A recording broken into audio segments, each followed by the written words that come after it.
She woke to the pale light slipping through the curtains. The whole bedroom steeped in a cold, slate-gray hush. She stared at those curtains for a while. She had never liked chilly colors. Both the drapes and the walls were fabrics and paints she'd chosen herself. Every shade warm. Still, the dawn room felt inexplicably frigid. Her right hand drifted to the empty half of the bed and found only cold sheets. She turned toward the digital clock on the nightstand. 5:14 a.m. He hadn't come home again. She sighed, soft and resigned. It had been a full week of nights without him. Yesterday had been their 5th anniversary. She'd cooked an elaborate, candlelit dinner herself. Another last-minute text, work, drinks, clients, had kept him away. She'd sat at the dining table twisting the wedding band on her left ring finger until the last flame drowned in its own wax. When had the distance started? About a year ago. She thought they'd bickered over every trifle. Neither of them quick to yield. Then the quarrels stopped. He simply grew busier, his appearances rarer. That was when the insomnia began, bedtimes creeping later, wake-ups earlier, sleep thinner every night. She didn't understand why. She could still feel the tremor in his voice the first time he told her he loved her, could still taste the awkward thrill of their maiden date, could still list every gift he'd given her. Those memories were vivid, yet lately they felt questionable. Had he truly cherished her that much? If they had once been so in love, what was this void between them now? She brushed tears from her cheek. Her fingers snagged on damp strands of hair. The skin at her temple felt chilled. She texted him a reminder. Tonight's family gala was non-negotiable. Whatever frost lay between them, the grandparents still believed they were the perfect couple, and the trust fund flowed only while that illusion held. He understood the rules. He would show up, charming as ever. She tossed the phone onto the duvet and walked to the vanity. In the mirror, her complexion looked dull, fine lines surfacing, under-eye skin bruised from sleeplessness. She grabbed a compact and dusted frantically until the dark circles vanished beneath a matte mask. When she smiled experimentally, tiny particles snowed onto the collar of her robe. She wiped it all off with a tissue and sat staring at the stranger who was growing older by the second. Ding dong. The bell startled her. She threw on a cardigan and padded to the door. A delivery box sat on the mat. She hadn't ordered anything, and Chase's packages never came here. The sender's name meant nothing to her. Small but weighty. She carried it to the living room coffee table, slit the tape with a paring knife. Inside lay a slim, homemade booklet. Short stories, *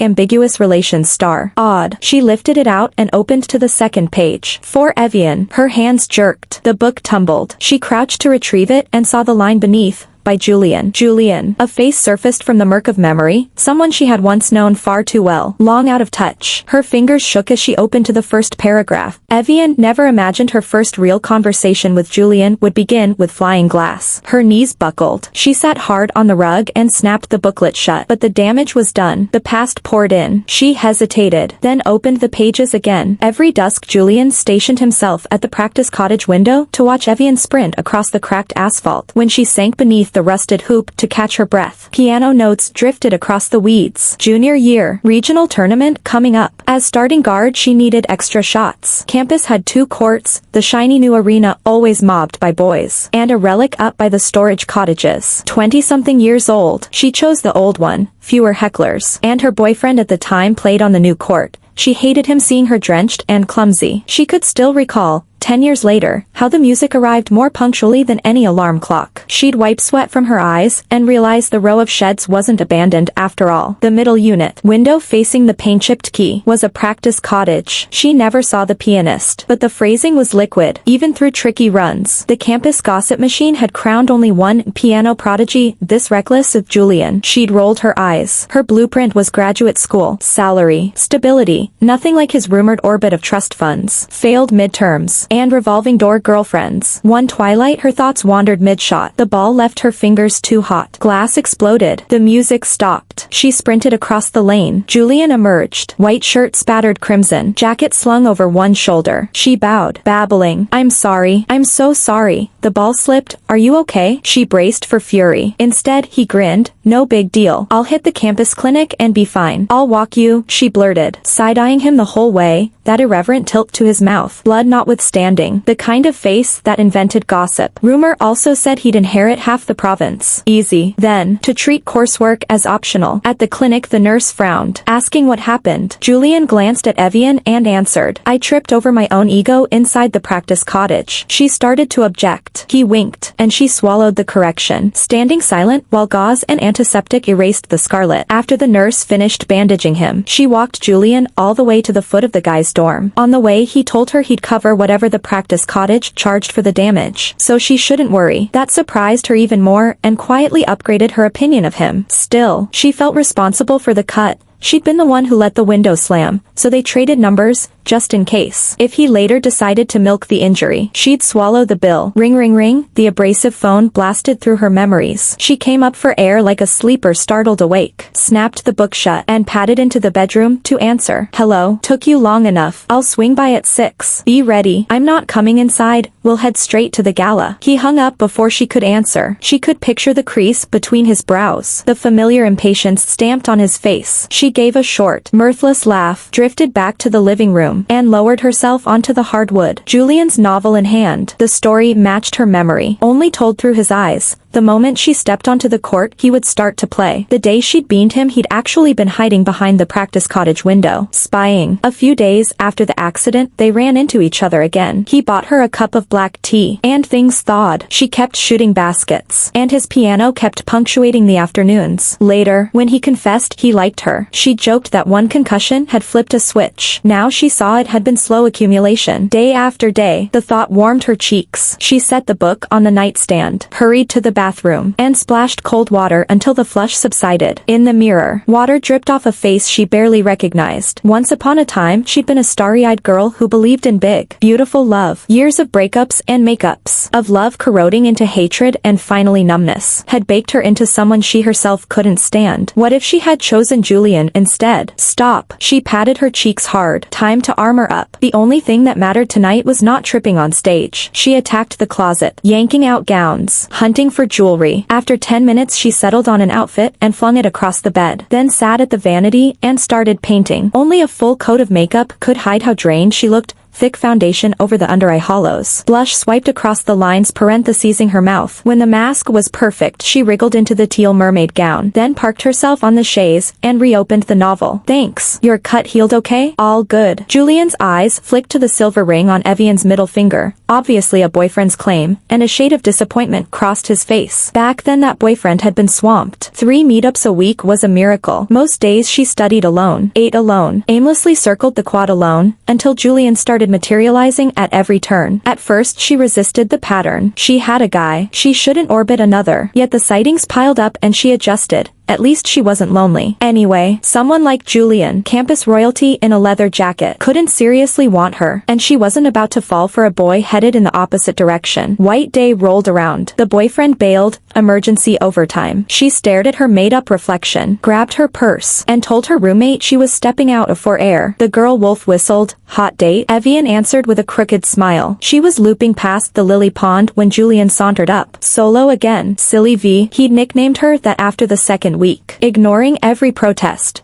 She kept walking. Hey, don't bolt, he called, shadowing her. It's white day. Don't tell me your man forgot the gift. She sped up. He jogged beside her. Slow down. I've got something. Want it? She blinked. Without another word he flashed a grin, spun on his heel, and vanished. Back in her dorm she found a ribbon box parked on her desk. Some girl dropped it off, her roommate sang. Obviously from Prince Charming. Lucky you. Evelyn slit the ribbon. Inside sat a hand-carved music box. She wound the key. The first notes of Castle drifted out.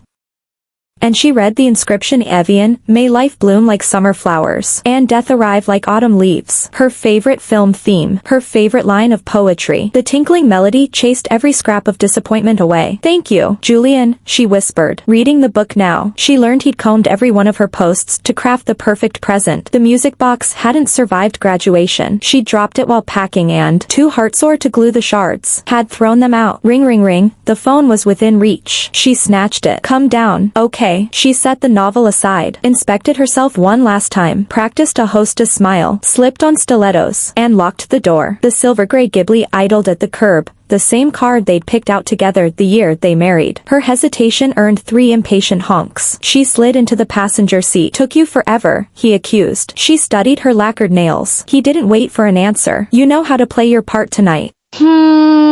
A nasal grunt was all she could manage. Apparently satisfied, he focused on the road and said nothing else. Her heart sank to the floorboards. He offered no excuse for vanishing on their 5th anniversary, and she didn't ask about the foreign perfume fogging the cabin. She and Chase had dated since sophomore year. Only after graduation, when she met his parents, did she grasp how deep the family money ran. No wonder he'd been chained to conference calls since junior year. Later, graduate school abroad swallowed him whole while she stayed behind. She knew her own pedigree didn't match, and she nearly bowed out. But the morning she saw him off, he had whispered, "Wait for me," and the words welded her resolve. She schmoozed his parents so successfully that, at the wedding, they warned their son, "Hurt her and you're disinherited." That threat has kept the sham alive. Every gala, they mount the same tired play act. She almost laughs. What's funny she can't say. Each time she watches Chase force husbandly affection across his face. Fair was fair. Her in-laws had always treated her well. They never looked down on her for her modest background. Never once reproached her for the fact that, 5 years into the marriage, there was still no grandchild. "We know how demanding your jobs are, but your father and I would love to see the 2 of you build a family soon." At the family gala, her mother-in-law squeezed her hand. Voice gentle, she kept her eyes on the rim of her wineglass, terrified that one look at the woman's eager face would force the truth out of her. "Mom, please don't pressure us. Sylvie and I are working on it,"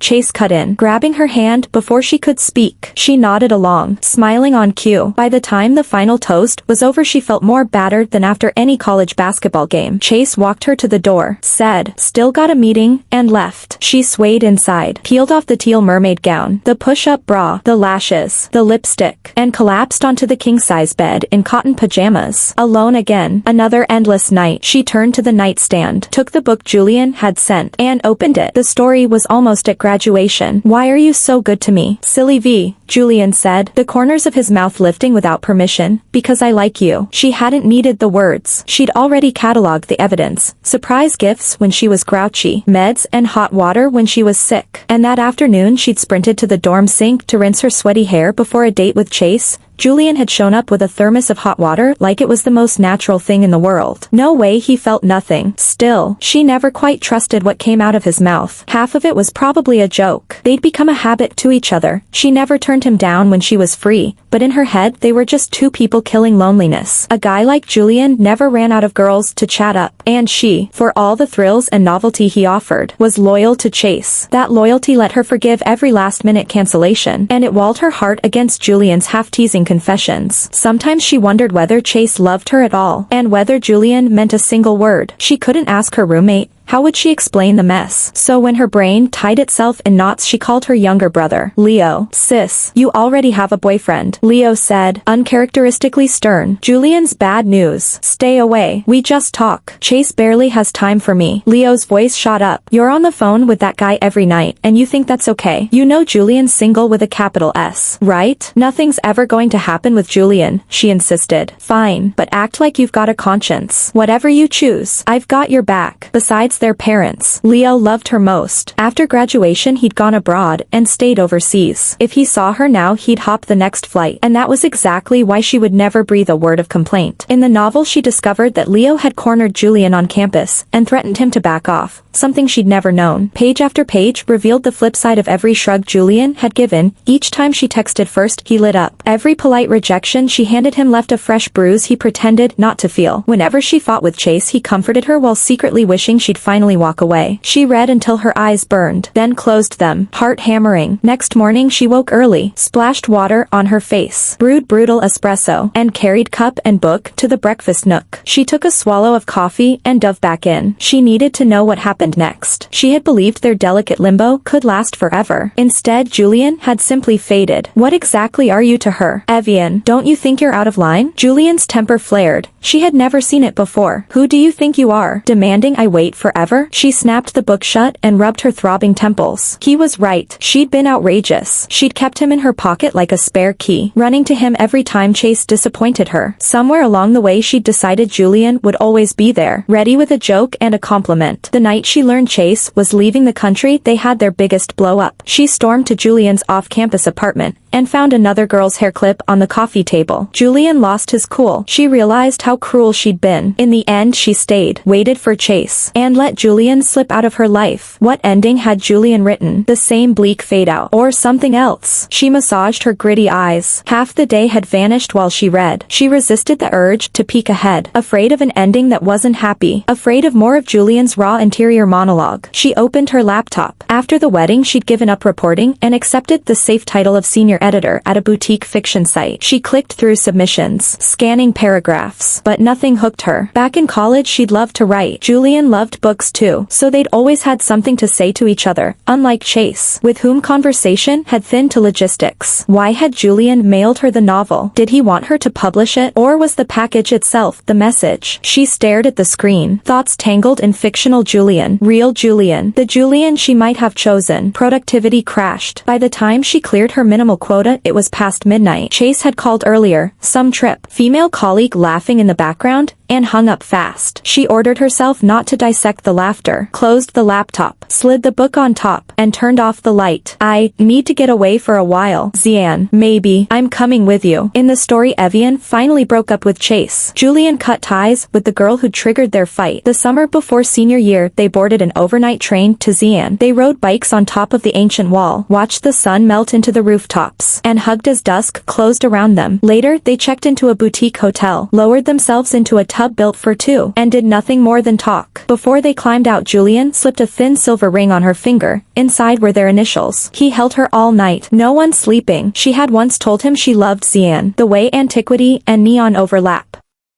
But she'd never found time to visit. She hadn't expected Julian to memorialize that wish. Hadn't expected the tenderness of that bathtub proposal. Without thinking she twisted the wedding band on her left hand. Chase had proposed on the top floor revolving restaurant the month he finally came home after 3 years away. She had said yes. Looking back now, she couldn't believe a novel had actually moved her. If only she'd been a little braver back then. Maybe she'd be living a better life today. She had no way of knowing, but she did know she wasn't supposed to think about that possibility. She understood exactly what a coward Julian was. Every time he confessed, he said it half-jokingly. If she pressed him, he'd brush it off with, "Just kidding." Back then, waiting around for someone so unreliable felt less appealing than keeping her expectations fixed on Chase, who at least seemed grounded. How did the novel end? Did Julian and Evelyn wind up together? She decided to leave that cliffhanger for tomorrow. She stood, stretched, picked up her glass, and walked to the kitchen for a refill of water, drinking it in slow, deliberate sips. She hadn't seen Julian in years, but mutual friends said his life had grown bleak. He started a band, too niche to last, and after it folded he disappeared. Apparently he'd turned to writing. If mailing her the manuscript was his way of asking for help getting it published, she was willing, whether out of old affection or simple admiration for the book itself. That night Chase came home earlier than expected. She couldn't be bothered to acknowledge him. She sat on the bed, laptop open, working. "What's this?" he asked, noticing the book on the nightstand. Without looking up she answered, "A novel a friend sent. He wants my opinion on publication." Who wrote it? She hadn't expected the follow-up. She lifted her eyes, met his, then dropped them back to the screen. Julian. She saw no reason to hide it. Julian? Chase rolled his gaze upward, riffling through memory. The son of that music professor who got fired. Kid's been a walking disaster. Right. Instead of getting a real job, he's chasing moonlight now? His words grated, so she said nothing. Chase, sensing no sport, lost interest, shuffled through his bedtime routine, and was soon asleep. She lay wide-eyed, staring at the ceiling while fragments, some real, some fictional, flashed by. She kept at it until Chase stirred at dawn, dressed, and left. Only then did her lids finally drop. When she woke, the sun was past noon. She padded to the kitchen, rummaged through the fridge for leftovers, ate, poured another glass of water, and carried it back to the bedroom. Parking it on the nightstand, she sat on the bed, lifted the manuscript, and turned to the final pages. "I really love you. Be with me." Julian took Evelyn's hand. He studied the girl in front of him. Never had he treated any relationship this seriously. From the first glimpse, the first conversation, the first shared meal till now, they'd come so far that he believed their hearts beat in sync. He was done with ambiguity. promiscuity. He wanted to hold her hand openly and tell the world, "This is the girl I love." He waited for her answer. The novel ended there, deliberately open. She closed the book, got up, fetched more water, downed it in one go. She picked the manuscript up again, thought of reopening it, changed her mind, set it aside, and reached for her phone. She opened WhatsApp, typed a few words, deleted them. After dithering, she gave up and tossed the phone on the bed. She massaged her temples, frowned, grabbed her laptop, but couldn't focus. She shoved it away and reclaimed the book. Flipping to the very last page, she found a handwritten number. The instant she saw those digits, her heartbeat thudded in her ears. She hesitated, then made up her mind. She typed a text to the number. "Hi, is this Julian? It's Evelyn. I read your novel, really impressive. I think I can get it published. Could we meet and talk?" Once sent, she dropped the phone and resisted the urge to check it. What if he said no? What if the number wasn't even his? She didn't dare dwell on it. Avoidance was easier. About an hour later, she finally looked. A new message glowed on the screen and her heart lifted. "Hi, Evelyn. Talking with you would be an honor. Tomorrow evening works for me. Ladies' choice for time and place. Same old style." She smiled. "Tomorrow, 6 p.m. Maxim's. See you there." Maxim's was the French bistro he'd taken her to years ago, her first upscale restaurant. Julian had joked that any decent boyfriend had to treat his girl to coq au vin and duck confit at least once. Perfect. After his reply, she rang the restaurant, dropped her name, and secured a prime table without fuss. The next morning, she rose early to prepare. At the bottom of the closet, she unearthed the teal mermaid gown she'd loved at 20, neither flashy nor prim, and teal happened to be Julian's favorite color. She sat at the vanity and began with her usual smoky eyes and scarlet lips, trying to mask the faint lines time had drawn. One glance at the overpainted reflection startled her. She grabbed cotton pads and wiped away the heavy liner and bold lipstick. Habit made her reach for the diamond necklace and bracelet, but once they were on they felt gaudy. She stripped them off, along with the wedding band she'd worn for 5 years. She slipped into the gown, lifted a small black clutch, and checked the time. 5 o'clock. She could hardly wait. In the foyer, she opened the shoe cabinet and, from a row of stilettos, chose a pair of flat sandals. Julian had been about her height, and heels would feel wrong. Shoes on, she drove to the restaurant. Traffic stalled her for a bit, but her mood stayed buoyant. She arrived minutes before 6. The maitre d' led her to the reserved table and poured water. She sipped and waited. Would he still look the same? Did he still care? She warned herself not to hope, yet her pulse refused to listen. 6 o'clock came. No Julian. Maybe traffic snagged him too. She waved the waiter away, ordered another water. 7. Still no sign. Anxiety crept in. 8. The tables around her had turned over twice. He hadn't appeared. Alone. She watched couple after couple arrive and depart, raising glass after glass of water to fill the silence. Maybe something happened to him, she thought. Evelyn had nearly forgotten. Their final break hadn't been about Julian flirting with another girl. He'd cut that off soon after their fight. The real rupture came after she met Chase's parents and learned of Julian's father's scandal. Even when Chase left for overseas, she hadn't ended things to be with Julian. Perhaps the family crisis changed him. He'd become someone she no longer knew. After that, silence. 9, 10. The staff began stacking chairs. He still hadn't come. She understood. He wasn't going to show. Her heart felt tethered to an iron weight, plunging toward a bottomless sea. Sinking, sinking. This story is a spin-off of the serial Almost Love, co-written by Heartbreaker and me. The series is ongoing. Your support keeps it alive. Inspiration credit, Nocturnal Animals.